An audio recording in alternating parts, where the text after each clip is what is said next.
Price the Lord. அல்லேலூயா. கிறிஸ்துவுக்குள் மிகவும் அன்பான தெய்வ பிள்ளைகளே, நேற்றைய தினத்தில் வெளிப்படுத்தின விசேஷம் 12வது அதிகாரத்திலிருந்து யார் அந்த ஆண் பிள்ளை அப்படிங்கிற தலைப்பில் ஒரு செய்தியை பகிர்ந்து கொள்ள பரிசுத்த ஆவியானவர் எனக்கு உதவி செய்தார். சரிங்களா? தொடர்ந்து அதே வெளிப்படுத்தின விசேஷம் 12ஆம் அதிகாரத்திலிருந்து இன்றைக்கும் ஒரு சில காரியங்களை பகிர்ந்து கொள்வதற்கு ஆவியானவர் எனக்கு ஒரு ஏவுதலை கொடுத்தார். அதை நான் உங்களுக்கு முன்பாக கொண்டு வருகிறேன். அன்பான தெய்வ பிள்ளைகளை, இந்த வெளிப்படுத்தின விசேஷம் 12ஆம் அதிகாரத்தில் 1ஆம் வசனத்தை நாம் வாசிக்கும் பொழுது, அன்றியும் ஒரு பெரிய அடையாளம் வானத்திலே காணப்பட்டது. ஒரு ஸ்திரீ சூரியனை அணிந்திருந்தாள். அவள் பாதங்களின் கீழே சந்திரனும் அவள் சிரசின் மேல் 12 நட்சத்திரங்களும் உள்ள கிரீடமும் இருந்தன. சரிங்களா? அப்படின்னு சொல்லி இருக்குது. அன்பான தெய்வ பிள்ளைகளே, இந்த வெளிப்படுத்தின விசேஷம் 12வது அதிகாரம் 1ஆம் வசனத்திலிருந்து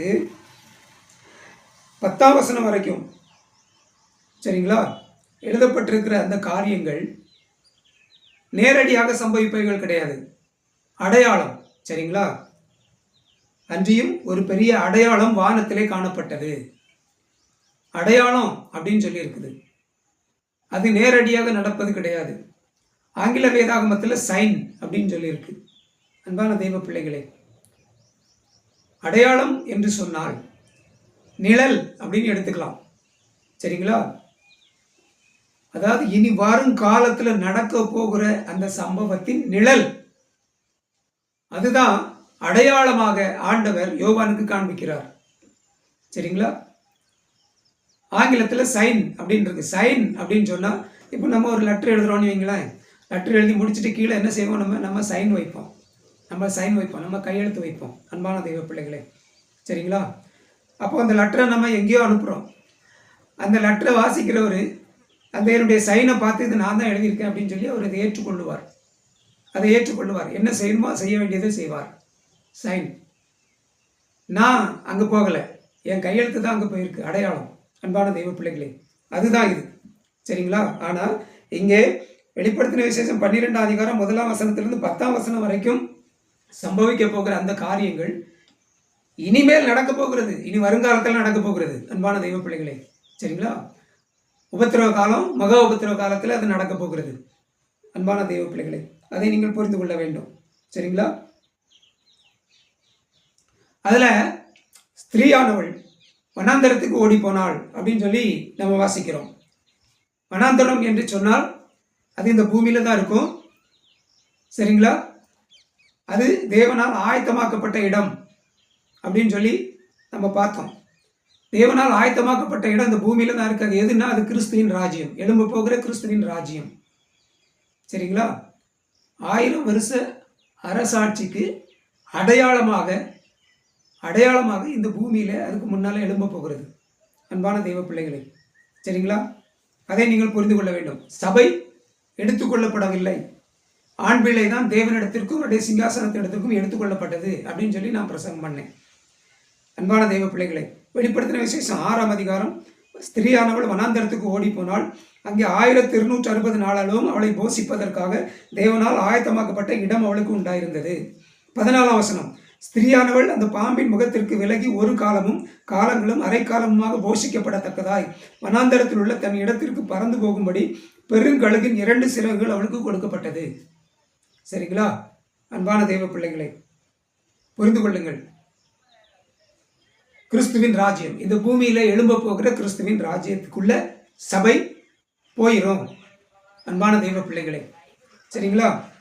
இதை நீங்கள் புரிந்து கொள்ள வேண்டும். இது எப்பொழுது நடக்குது அப்படின்னு சொன்னா, இந்த பூமியில ஆண்டவர் இயேசு கிறிஸ்துவின் 1000 வருஷ அரசாட்சி ஸ்தாபிக்கப்படுவதற்கு முன்பாக. சரிங்களா? நீங்கள் அதை புரிந்து கொள்ள வேண்டும். அதாவது மகா உபத்திரவ காலத்தில், அந்தி கிறிஸ்துவனுடைய ஆட்சி காலத்தில், அந்த பின்பாதியில் மகா உபத்திரவ காலத்தில் இது சம்பவிக்குது. அப்போ அந்த அந்தி கிறிஸ்துவின் மகா உபத்திரவ காலத்தில் சபை பூமியில தான் இருக்குது, ஆனால் பாதுகாக்கப்பட்ட ஒரு இடத்துல இருக்குது. சபையை துன்பப்படுத்த, வேதனைப்படுத்த பிசாசு அந்தி கிறிஸ்து பல விதத்தில் முயற்சி பண்றான். ஆனா அவனுடைய முயற்சிகள் ஒன்றும் பலிக்கவில்லை. ஏனென்றால் சபை பாதுகாக்கப்பட்ட இடத்துக்குள்ள, தேவனால் பாதுகாக்கப்பட்ட இடத்துக்குள்ள இருக்குது.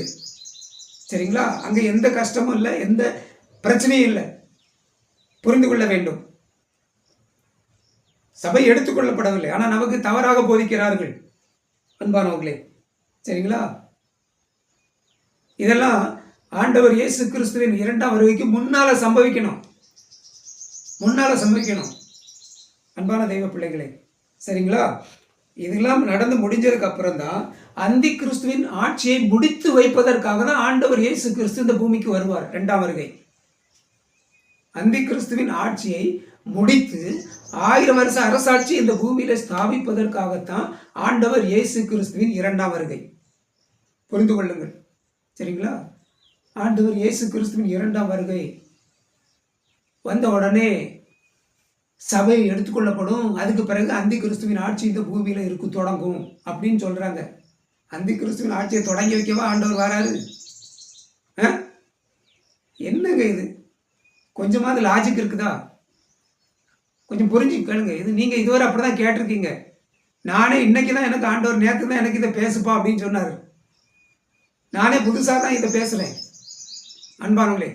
இல்லை, ஆண்டவர் இயேசு கிறிஸ்துவின் 2ஆம் வருகை அந்தி கிறிஸ்துவின் ஆட்சியை முடித்து வைத்து அவருடைய 1000 வருஷ அரசாட்சியை இந்த பூமியில ஸ்தாபிப்பதற்காக வராரு. அதை புரிந்து கொள்ள வேண்டும். ஆகவே 2ஆம் வருகை அந்தி கிறிஸ்துவின் ஆட்சி காலம் முடியும் போது தான் வரும். அதை நீங்கள் புரிந்து கொள்ள வேண்டும் அன்பான தெய்வ பிள்ளைகளே. சரிங்களா? 1 தெசலோனிக்கேயர் 4ஆம் அதிகாரம் 14ஆம் வசனத்திலிருந்து சில வசனங்கள், அந்த வசனத்தை மையமாக வச்சு தான், ஆதாரமாக வச்சு தான் நமக்கு இப்படி பிரசங்கம் பண்ணுறாங்க அன்பான தெய்வ பிள்ளைகளே. சரிங்களா? 1 தெசலோனிக்கேயர் 4ஆம் அதிகாரம் 14ஆம் வசனத்திலிருந்து, இயேசுவானவர் மரித்து பின்பு எழுந்திருந்தார் என்று விசுவாசிக்கிறோமே, அப்படியே இயேசுவுக்குள் நித்திரை இருந்தவர்களையும் தேவன் அவரோட கூட கொண்டு வருவார். சரிங்களா? அந்தி கிறிஸ்துவின் ஆட்சியை முடித்து வைப்பதற்காக ஆண்டவர் இயேசு கிறிஸ்து இந்த பூமிக்கு வரும்பொழுது, 2ஆம் வருகை சம்பவிக்கும் பொழுது இது நடக்கும். இயேசுவானவர் மரித்து பின்பு எழுந்திருந்தார் என்று விசுவாசிக்கிறோமே, அப்படியே இயேசுவுக்குள் நித்திரை அடைந்தவர்களையும் தேவன் அவரோட கூட கொண்டு வருவார். சரிங்களா? கர்த்தருடைய வார்த்தையை முன்னிட்டு நாங்கள் உங்களுக்கு சொல்கிறதாவது, கர்த்தருடைய வருகை மட்டும் உயிரோடு இருக்கும், நாமும் நித்திரை அடைந்தவர்களுக்கு முந்திக் கொள்வதில்லை. ஏனெனில் கர்த்தர் தாமே ஆரவாரத்தோடும் பிரதான தூதனுடைய சத்தத்தோடும் தேவ எக்காலத்தோடும் வானத்திலிருந்து இறங்கி வருவார். அப்பொழுது கிறிஸ்துவுக்குள் மரித்தவர்கள் முதலாவது எழுந்திருப்பார்கள். சரிங்களா? கிறிஸ்துவுக்குள் மரித்தவர்கள் முதலாவது எழுந்திருப்பார்கள். ஆண்டவர் இயேசு கிறிஸ்துவின் 2ஆம் வருகை அந்தி கிறிஸ்துவின் ஆட்சியை முடித்து வைப்பதற்காக இந்த பூமிக்கு வருவார். அவர் வரும்பொழுது கிறிஸ்துவுக்குள் மரித்தவர்கள் முதலாவது எழுந்திருப்பார்கள். அதான் முதலாம் உயிர்த்தெழுதல். சரிங்களா? முதலாம் உயிர்த்தெழுதல். அவர்களை அவர்களோடு கூட உயிர்த்தெழ வைத்து கூட கொண்டு வருவார். பின்பு உயிரோடு இருக்கும் நாமும் அப்படின்னு சொன்னா, பின்பு உயிரோடு இருக்கிற சபை, சரிங்களா, இந்த பூமியில கிறிஸ்துவின் ராஜ்யமாகி பாதுகாக்கப்பட்ட இடத்துக்குள்ள இருக்கிற அந்த உயிரோடு இருக்கிற சபை மறுரூபமாக்கப்பட்டு ஆண்டவர் இயேசு கிறிஸ்துவோடு சேர்த்துக் கொள்ளப்படும். சரிங்களா? சேர்த்துக் கொள்ளப்படும். அன்பான தெய்வ பிள்ளைகளை, இதுதான் நடக்கும் அன்பான தெய்வ பிள்ளைகளை. அதுதான் அங்கே சொல்லியிருக்கு. ஆனா இது ஆண்டவர் இயேசு கிறிஸ்துவின் ரகசிய வருகையில், 2ஆம் வருகையில் அந்தி கிறிஸ்து ஆட்சி துவங்கும் முன்பாக நடக்கும் அப்படின்னு சொல்றாங்க. இல்லை, தப்பு.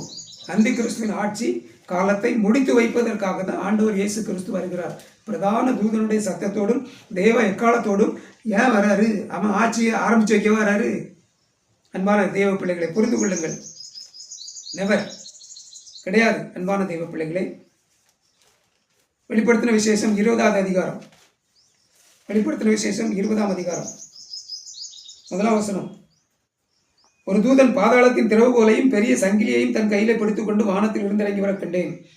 பிசாஸ் என்றும் சாத்தான் என்றும் சொல்லப்பட்ட பழைய பாம்பாகிய வலு சர்ப்பத்தை அவன் பிடித்து 1000 வருஷம் அதை 1000 வருஷம் கட்டி வைத்து அந்த 1000 வருஷம் நிறைவேறும் வரைக்கும் அது ஜனங்களை மோசம் போக்காதபடிக்கு அதை பாதாளத்திலே தள்ளி அடைத்து அதன் மேல் முத்திரை போட்டான்.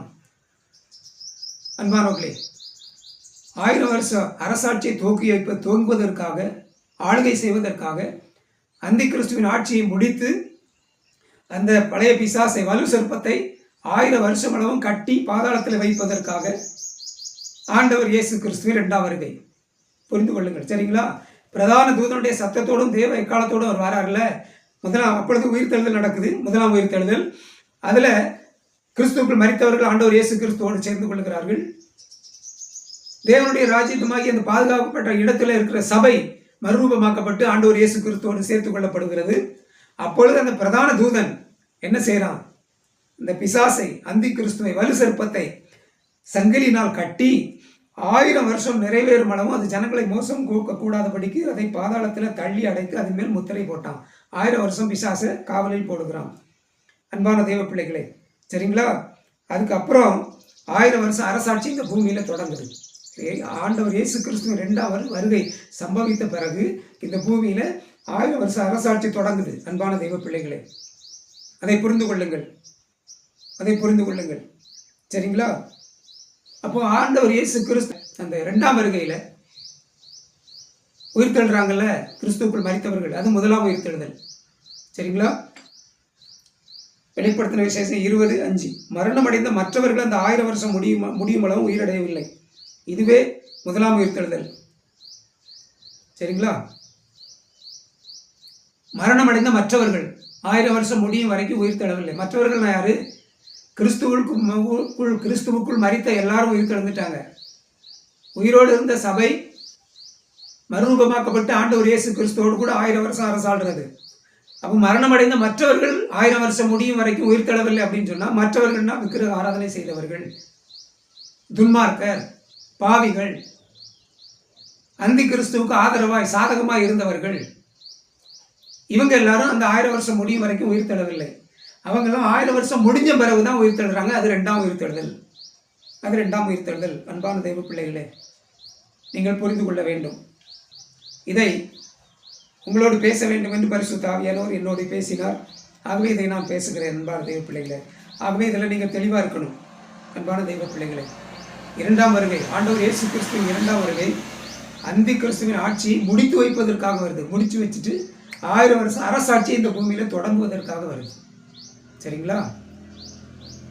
ஆமாம், அந்தி கிறிஸ்துவின் ஆட்சியை துவக்கி வைப்பதற்காக ஆண்டவர் இயேசு கிறிஸ்து 2ஆம் முறை வரவில்லை. அதை புரிந்து கொள்ளுங்கள். நமக்கு தப்பாக போதிக்கப்படுது. அந்த உபதேசத்திலிருந்து வெளியே வாங்க. சபை அந்த தேவனுடைய பாதுகாக்கப்பட்ட இடத்துக்குள்ள, அந்த கிறிஸ்துவின் ராஜ்யத்துக்குள்ள போவதற்கு ஆயத்தப்படணும். அதுக்காக தான் இந்த செய்தி. அன்பான தேவ பிள்ளைகளே, இதன் தொடர்ச்சியை நான் கண்டினியூவாக நான் அப்பப்போ பிரசங்கம் பண்ணுவேன். நீங்கள் இதை கவனமாக கேளுங்க, அனைவருக்கும் ஷேர் பண்ணுங்கள். இதுதான் இனி கடைசி காலத்தில் சம்பவிக்க போகக்கூடிய உண்மையான சத்தியம். அன்பான தெய்வ பிள்ளைகளே, ஆகவே இதை நீங்கள் கவனமாக கேளுங்க.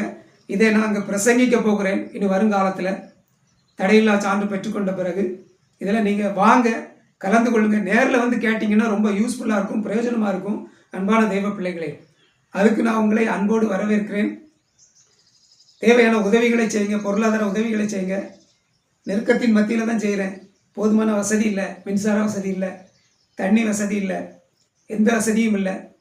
அன்பானவர்களே, இதை கேட்குற நீங்கள் தயவுசெய்து உங்களால் என்ற காணிக்கைகளை ட்ரஸ்ட் அக்கௌண்ட்டுக்கு அனுப்பித்தாங்க. உங்களுக்கு அதற்கான பலன் கண்டிப்பாக உண்டு. அன்பான தெய்வ பிள்ளைகளே, கர்த்தர் உங்களை ஆசீர்வதிப்பாராக. ஆமேன், ஆமேன், ஆமேன். Praise the lord. Thank you Jesus.